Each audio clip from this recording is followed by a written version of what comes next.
Hey guys, Dr. Solt here. Thank you so much for joining me for today's video.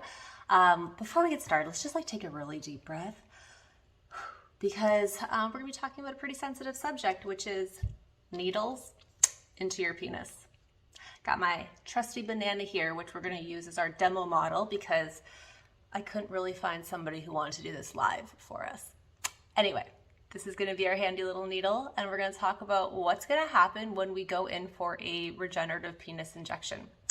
So first thing is, well, we got to put some numbing cream on. Didn't bring any numbing cream for my banana today, only because he's not going to feel a thing. Now, if this was, say you here, or you at my office, we would be applying a really generous amount of a really strong numbing cream to the whole penis. And this is, again, to make sure that you are as comfortable as possible for these injections, okay? We let that sit for about 15-20 minutes or so it has ample time to take effect. And all the guys basically tell me it gets really numb. Now, when we finally get you back for the injections itself, most of the time, there are a few exceptions to this, we're doing a total of 5 injections. So if this is the penis, we're going to just talk a little bit of anatomy. We're going to pretend this end is the end that's actually attached to you, and then this is the head, okay? Now, where are our injections going to go? Let's talk about it. Now, this needle is actually way bigger than the one we would use in the office, and this is just so I can show you better on camera. Okay. Usually the needle that we use is half this length and much skinnier, but it's not going to show up well on camera. So where are the injections going to go? Well, let's talk about the anatomy of the penis really quick. So we know that there's actually 2 tubes within the penis, and those tubes are called the corpus cavernosum. And those are the spongy tissue that actually gets engorged with blood. And those are the things that we need to treat, right? Because we're using these regenerative injections to treat the blood flow issue.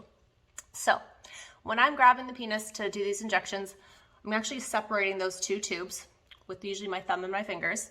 And we're going to start with our first injection, and it's actually going to be about 1/3 of the way from the base of the penis into one of those tubes. Bam. Now we're delivering usually about 1 to 2 cc's of a fluid, and then we're going to repeat the thing on the opposite side. Again, about 1/3 of the way from the base of the penis, about right over here, okay? Now, at this point, usually I give the guy a break, say how he's doing. He's usually good to go, no real issues. Usually just feels a little bit of pressure from the fluid going in, but it's generally not painful. Next, we repeat that same sort of pattern about 1/3 of the way from the head of the penis. So we're going to go in right about there. And again, we're going to repeat that on the other side. That's a total of 4 injections.